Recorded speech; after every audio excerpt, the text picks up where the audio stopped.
সবাই কেমন আছো? আশা করছি তোমরা সবাই খুব ভালো আছো, আর আমিও মোটামুটি ভালো আছি। তো এখন বাজে সকাল 6:45, এখনও বাজে, আর এখন থেকে আমি আমার ভিডিওটা স্টার্ট করছি। আজকে হচ্ছে সোমবার। তো দেখো, আগেই ঘুম থেকে উঠে মেয়ে তো স্কুলে চলে গেছে, রেডি করে স্কুলে পাঠিয়ে দিয়েছি। এবার আমি রান্নাঘরে চলে এসেছি, এসে আগে গাছটা পরিষ্কার করছি, কারণ এবার চাটা করতে হবে। তাই গ্যাসটা ভালো করে পুছে নিয়েছি। রাত্রিবেলা কিচ্ছু করিনি, আমার দাঁতে খুব ব্যথা ছিল। তাই সব বাসন কোসন দেখো কী অবস্থায় পড়ে আছে, কিচ্ছু করিনি, যেমন ছিল কোনো রকম রেখে দিয়েছি, কিচ্ছু পরিষ্কার করা হয়নি। তো এখন গ্যাসটা পরিষ্কার করে নিয়ে এই সমস্ত বাসন ধুয়ে জায়গাটা পুরো পরিষ্কার করতে হবে। সব মেজে ঠেজে নিচ্ছি, কারণ কোনো কাজ করা হয়নি, সব ওরমভাবে নোংরা হয়ে পড়েছিল। শরীরটা এত খারাপ লেগেছে, দাঁতে ব্যথা না, পুরো গাল ফুলে রয়েছে, আর কিছু করতে ইচ্ছা করেনি। তো এখন তো করতেই হবে, না করলে আর হবে না। তাই তাড়াতাড়ি করে সমস্ত কিছু ধুয়ে মেজে গুছিয়ে নিচ্ছি। তো দেখো এদিকে সব মেজে নিয়েছি, এত বড় বড় বাসন কোসন সমস্ত কিছু আমি দেখো বাসন সব ধুয়ে নিয়েছি, সব মেজে নিয়েছি, সব একবারেই করে নিয়েছি, কারণ নাহলে না খুব অসুবিধা হচ্ছে, জায়গাটা অসুবিধা হচ্ছে। তারপরে এগুলোকে সব গুছিয়ে রেখে দেবো। আগে তো মেজে নিলাম, মেজে নিয়ে তারপরে জল ঝরিয়ে সব গুছিয়ে গাছিয়ে রেখে দিতে হবে, তা নাহলে খুব অসুবিধা, এখানে রান্না করাও যাবে না, মানে সব এক জায়গায় সব বাসন হয়ে রয়েছে না। তো এবারে আর কি, তো চলো এবারে একটু ফ্রিজ থেকে বের করে নিই কী রান্না করব। আমি আর মেয়েই তো খাবো, তাই যাই কিছু হোক করতে তো হবে। তাই ফ্রিজ থেকে বের করে নিচ্ছি, কী খাবো আমি জানি না, বের তো করে নিচ্ছি, এমনভাবে পেরেছি রেখেছি। তো দেখলাম শিম আছে, বেগুন আছে, উচ্ছে আছে, আর কি আছে, এই বেগুন টেগুন এগুলোই আছে। তো আমি ভাবলাম যে উচ্ছেটাই বের করে নিই, আর টমেটো নেবো, কারণ ডিমের কারি করবো, তার জন্যে ডিমের কারি অনেকদিন খাইনি, দেখি কেমন লাগে, অনেকদিন তো খাইনি। রান্না করা হলে কিন্তু আমার গালটা ফুলে গেছে, আমার মাড়িতে দাঁতে খুব ব্যথা। তো যাই হোক, তখন রান্না বান্না করতে হবে। জামা কাপড় কেচে মেলে দিয়ে এসি ছাদে, এখন রান্নাবান্না করতে এসি রান্নাঘরে। সকালে অনেক বাসন ছিল, আজকে অনেক বাসন, সেই সমস্ত বাসন ধুলাম, রান্নাঘরটা পরিষ্কার করলাম, ঘরদোর পরিষ্কার করলাম, মুছলাম। এখন বাজে তোমার 12:30 বেজে গেছে, এখন রান্নাবান্না করবো। আমার আর মেয়ে ভাতটা বসিয়ে দিয়েছি, দিয়ে দেখি কি করি। তো উচ্ছে ভাজা করবো বলে দেখেই বার করে নিয়েছি, উচ্ছে কেটে নিয়েছি, অল্প আজকে উচ্ছে ভাজা করবো। আর দেখো আলু ভাজাও কেটে নিয়েছি, আর এদিকে আলু কেটে নিয়েছি, কারণ ভাবছি ডিমের কারি করবো, তার জন্যে। ওদিকে ভাত বসিয়ে দিয়েছি, দেখো এখানে লঙ্কা দিয়ে দিয়েছি, মেয়ের একটু ঝাল ঝাল চাই, তাই জন্যে। দেখো এখানে আমার একটু রান্না করতে করতে ওদিকে ভাজা বসিয়ে এসেছি। আমার চানাচুর খেতে ইচ্ছা করলো, তাই চানাচুর নিয়ে বসে পড়েছি। এখন আমি চানাচুর খাচ্ছি, আমার চানাচুর খেতে ভালো লাগে।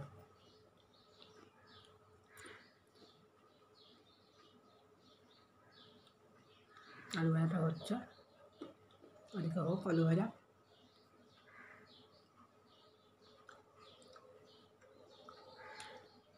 দিকে ব্যথা, খেতে পারছি না, তাই দিয়ে খাচ্ছি। দেখো আমি আলু ডিমের কারি করবো বলে আমার মতন, তার জন্য আমার মতনই করবো। এর মধ্যে জিরে ফোড়ন দিয়ে আলুটা এর মধ্যে খাইছি, এর মধ্যে মশলাটা কষা দিতে। দেখো ডিমটাকে সেদ্ধ বসিয়ে দিয়েছি। মশলাটার সাথে সেরকম কিছুই মশলা নয়, এর মধ্যে নিয়েছি হলুদ গুঁড়ো, জিরে গুঁড়ো, আর একটু কাশ্মীরি লঙ্কার গুঁড়ো। আমি শুকনো লঙ্কা খুব একটা খাই না, তাই দিয়ে কাঁচা লঙ্কা দিয়ে করবো। আর আমাদের একটু জল দিয়ে নেবো, নিয়ে ব্যাস এই মশলাটা করবো। আর একটুখানি অল্প, এই অল্প মতন করবো। আলুটা দিয়ে ভাজা হয়ে গেছে, এর মধ্যেই পেস্ট যেগুলো মশলাটা জল দিয়ে দিয়েছিলাম সেটা দিয়ে, আমাদের টমেটো দিয়ে কাঁচা লঙ্কা দিয়েছি, এটাকে কষাবো, অল্প তেলেই করবো যেহেতু, কষাবো, কষানো হোক। তারপরে আমাদের জল দিয়ে ডিমটা দিয়ে দেবো। এবার নুন দিয়ে দিয়েছি, কষে তেলটা ছাড়ছে। দেখো রান্নাবান্না সব বাসন টাসন ধুয়ে রেখে দিয়েছি, যাতে আর খাওয়া দাওয়ার পর কিছু করতে না, শুধু যেটা খাবো সেই থালাটা ধুলেই আমার হয়ে যাবে, কিছু করবো না। আর রান্নাবান্না সব হয়ে গেছে, ডিমের কারিও হয়ে গেছে, একটু খুব ঝোল করে দিই, মাখা মাখা করেছি যাতে মুখে স্বাদ লাগে। তো চলো তোমাদের দেখিয়ে দেখি রান্না করেছি। এই দেখো ডিমের কারিটা বেশ মাখা মাখা করেছি, আর এদিকে দেখো উচ্ছে ভাজা করেছি কড়া করে, যাতে খেতে ভালো লাগে। আলু ভাজা নিয়েছি, আর দেখো লঙ্কা, লেবু আর গরম গরম ভাত। এই হচ্ছে আর দুপুরে লাঞ্চ মেনু। তো চলো খাওয়া দাওয়া করে নিই, পরে দেখা করছি।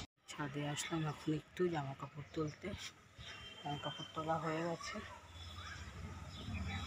গাছে কত আম ধরেছে।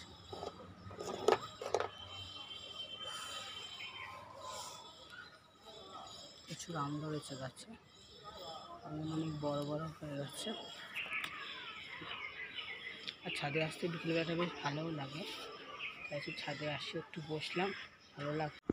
কত আম ধরেছে দেখতে পাচ্ছ, ভর্তি আম ধরেছে। শুধু এখানে না, দাঁড়া কাছ থেকে দেখাই, দেখো ভর্তি, প্রচুর। হাত বাড়ালেই আম ধরতে পারবো, এরকম প্রচুর আম। শুধু একটু বড় হলেই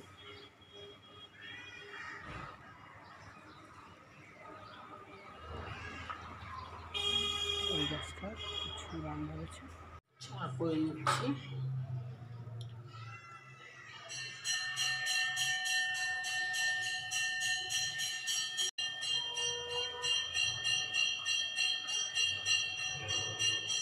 তো দেখো বন্ধুরা, মেয়েকে তো পড়তে দিতে গেছিলাম, তো এখন বাজে 7টা বাজে। মেয়েকে দিয়ে এসছি, একটুখানি হেঁটেও আসলাম সন্ধেবেলা। তো এখন ঘরে এসছি, এসে এবার কাজ করতে হবে, রাতের খাবার দাবার। তো এখন আর কী করবো, আর ভিডিওটা বড়ো করছি না, আমার দাঁতে এত ব্যথা করছে। তো চলো ভিডিওটা আর বড়ো করবো না। তোমাদের ভিডিওটা যদি ভালো লাগে তাহলে প্লিজ লাইক, শেয়ার, সাবস্ক্রাইব করে দিও, আর কমেন্টে জানিয়ে তোমাদের কেমন লাগছে, ঠিক আছে? আর ভিডিওটা বড় করছি না, আমার দাঁতে খুব ব্যথা লাগছে।